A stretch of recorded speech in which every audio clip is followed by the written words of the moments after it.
ఓం శ్రీ గురుభ్యో నమః.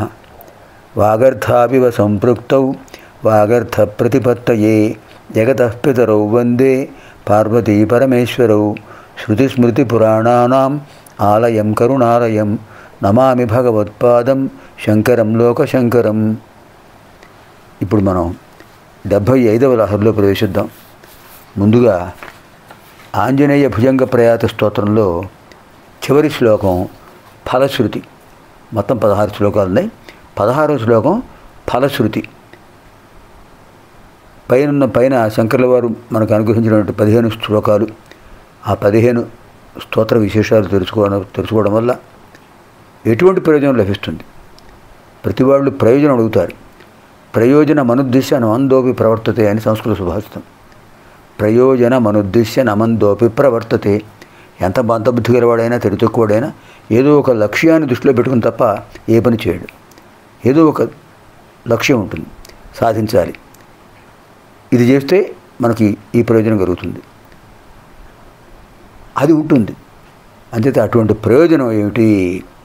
ఈ స్తోత్ర పఠన ప్రయోజనం, స్తోత్ర శ్రవణ ప్రయోజనం ఏమిటి అనేది ఇప్పుడు చివరి శ్లోకంలో 16 శ్లోకంలో చెప్తున్నారు.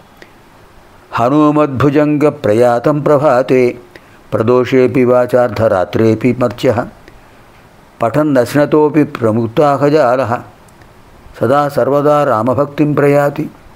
ఇది ప్రయోజనం. అంతకంటే ఏం కావాలి మనకు?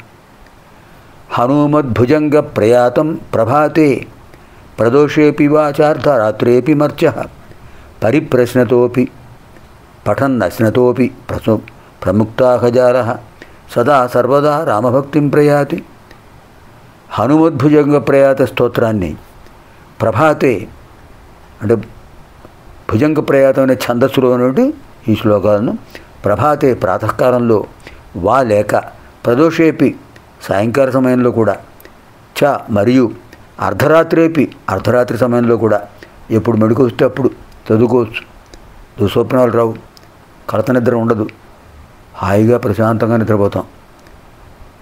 మర్త్య అలా చదివే మానవుడు పఠన్ అశ్నతోపి పఠన్ చదవాలి చదవాలి చదవాలి చదవాలి. అశ్నత అపి భోజనం చేసినా కూడా అనుకుంటారేమో భోజనం చేయకుండానే చదవాలి అని. అక్కర్లా. ఎంత అవకాశం ఇచ్చారండి. పరమ కృపాళులు, పరమ దయాళువులు. ఇది శంకర్ల వారు ఏం చెప్పారు? నాయనా, కలియుగం, ఓపిక తీరిక లేదు మీకు, భోజనం చేయకుండానే చదవాలనే లేదు, మీ ఇష్టం. భగవన్నామ స్మరణం నిరంతరం, ఎప్పుడైనా, సదా సర్వదా. భోజనం చేయకముందు అవకాశం ఉంటే అప్పుడు చేయండి. భోజనం చేసిన తర్వాతనే చేయొచ్చు. పగలైనా చేయొచ్చు, రాత్రి అయినా చేయొచ్చు, ఉభయ సంధ్యా సమయాల్లో చేయొచ్చు. ఎంత అద్భుతమైన అవకాశం. అలా చేయడం వల్ల ప్రముక్త అఘజాల సమస్త దోషాలు కూడా తొలగిపోతాయి. సదా సర్వదా రామభక్తిం ప్రయాతి. రామభక్తి సిద్ధిస్తుంది.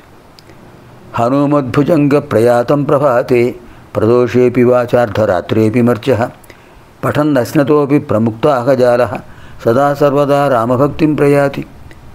ఇది శ్రీమద్ శంకరాచార్య విరచితం శ్రీమద్ ఆంజనేయ భుజంగ ప్రయాతం సమాప్తం.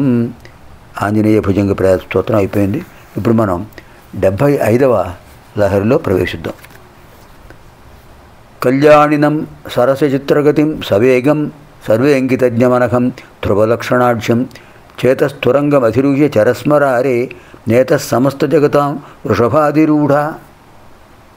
వృషభాధిరూఢ సంబోధన.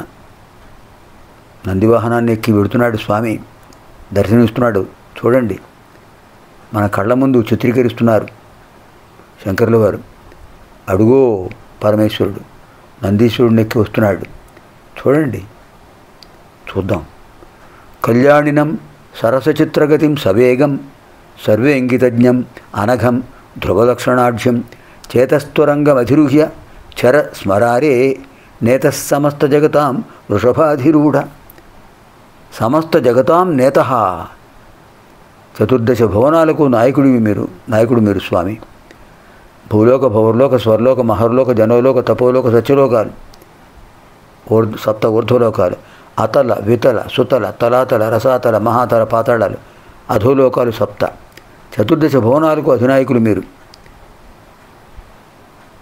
సమస్త జగతాం చేత నేత వృషభాధిరూఢ, నందివాహనుడివి, నందివాహనాన్ని అధిరోహించిన వాడివి.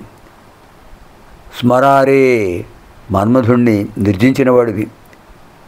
ఓ స్వామి, కళ్యాణినం సరసచిత్రగతిం, మంగళప్రదమైనటువంటిది, రకరకాల అనేక విధాలుగా గమనం కలిగినటువంటిది. సవేగం, వేగంతో వెళ్ళేది. ఏమిటిది? సర్వేంగితజ్ఞం, సమస్తములైన మనోభావాలను గ్రహించగలిగేది. అనఘం, దోషరహితమైనది. అలాంటి ధ్రువ లక్షణాఢ్యం, స్థిరములైన లక్షణాలతో కూడినటువంటిది. ఏమిటిది? చేతస్తురంగం, నా మనస్సు అనే గుర్రం ఉంది. అధిరుహ్య, దాన్ని అధిరోహించండి స్వామి. చర, సంచరించండి స్వామి. నందివాహనం ఎక్కుతున్నారు, నందివాహనం మీద వెళుతున్నారు, బాగానే ఉంది. కానీ నా మనస్సు అనే గుర్రం చాలా వేగంగా పెడుతుంది, చిత్రగతిలో పెడుతుంది, దూకుతూ పెడుతుంది, ఎగురుతూ పెడుతుంది, ఒకసారి కుప్పిగంతులు వేస్తూ పెడుతుంది. చాలా బాగుంటుంది. అంచేత నా మనస్సు అనే గుర్రం ఎక్కండి, హాయిగా సంచరించండి. ఎంత అద్భుతమైన భావన. రూపకాలంకారం. సర్వలోక నాయకుడవు, వృషభవాహనుడవు, మదనాంతకుడవు, ఓ పరమేశ్వర, భువనత్రయ శాసకుడవు. వృషభవాహనం నీకు తగినది కాదయ్యా, అది వేగంగా వెళ్ళలేదు. నా మనస్సునే గుర్రం చూసావా, కళ్యాణప్రదం. అది శివనామంతో పవిత్రమైంది, అనేక రకాలుగా గమనం కలిగింది, అనేక విధాలుగా. దానికి ఏ దోషాలు లేవు. దాన్ని ఎక్కి హాయిగా సంచరించు స్వామి. కళ్యాణినం సరసచిత్రగతిం సవేగం సర్వే ఇంగితజ్ఞమనఖం ధ్రువలక్షణాఢ్యం చేతస్తురంగం, చేతస్తురంగం, మనస్సునే గుర్రం. అధిరుహ్య చరస్మరారే నేత సమస్త జగతాం వృషభాధిరూఢ. సర్వేభ్యః పార్వతీపరమేశ్వర్యోః దివ్యానుగ్రహప్రాప్తిరస్తు. శుభం భవతు. స్వస్తి.